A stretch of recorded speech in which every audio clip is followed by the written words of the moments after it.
Les auteurs présumés d'une agression antisémite arrêtés. Les deux hommes sont soupçonnés d'avoir roué de coups un jeune juif villeurbanais de 17 ans hier dans un train entre Toulouse et Lyon. Ils ont été interpellés dans un centre de recrutement de l'armée aujourd'hui à Lyon.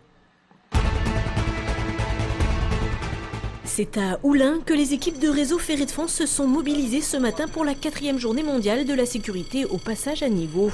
Le but de l'opération, encore et toujours, faire changer les comportements des automobilistes. Les gens n'ont pas encore le réflexe de s'arrêter au feu clignotant. Or, quand le feu clignote au passage à niveau, on s'arrête. Ça veut dire que le train va arriver 25 ou 26 secondes plus tard.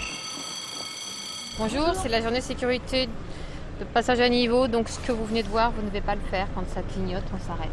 Ah bah oui, moi je m'arrête de toute façon. Si tu passes là, on va t'écraser. Je m'arrête toujours au passage à niveau. Pourquoi ? J'ai pas envie de mourir, c'est tout. Si les accidents ont diminué de moitié en 4 ans, en 2011, RFF a dénombré 34 collisions et 5 décès en Rhône-Alpes.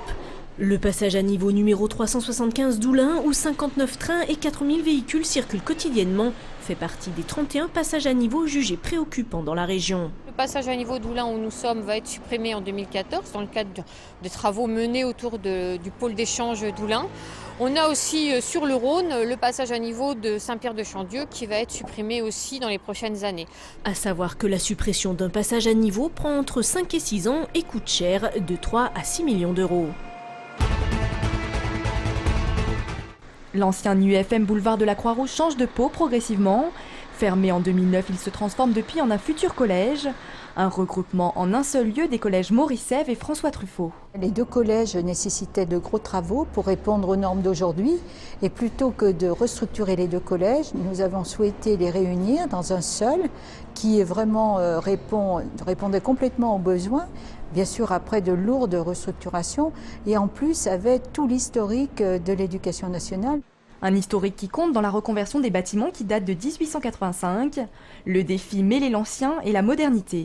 Des difficultés liées à la restauration assez minutieuse des éléments qui ont le caractère historique et à la fois la reconversion du bâtiment pour un usage contemporain pour lequel on ne peut évidemment pas garder des lacis de couloirs qui étaient peu fonctionnels. D'une capacité de 750 à 800 élèves, l'établissement ouvrira ses portes à la rentrée 2013.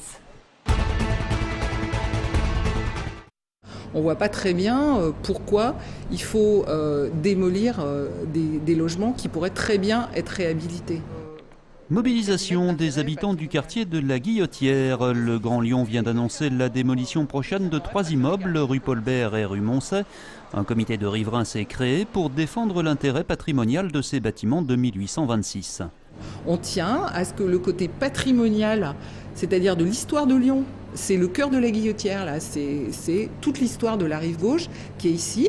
On tient à ce que ce patrimoine visible et invisible de l'histoire de Lyon, il ne soit pas saccagé. Ces immeubles sont aujourd'hui inoccupés, à l'exception de 2 commerçants au rez-de-chaussée. La mairie explique que leur rénovation coûterait trop cher et qu'elle veut ouvrir une voirie à la place pour aérer le quartier. Quant à l'argument patrimonial, il est vite balayé. Là, nous avons l'accord de l'architecte des bâtiments de France. Il y a un vote du Grand Lyon.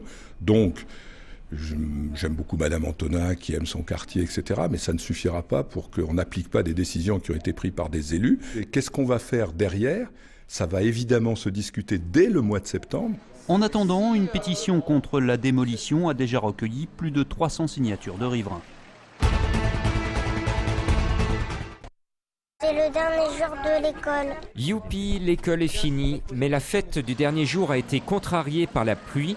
La cour de récré est restée bien vide ici à Villeurbanne. Les écoliers ont trouvé la parade en jouant plutôt à l'intérieur. Avec des copains, on a fait des pièces de théâtre. On n'a pas travaillé, c'est plutôt bien. On va rejouer encore. Du côté des parents d'élèves, cette dernière journée décontractée est plutôt bien vécue.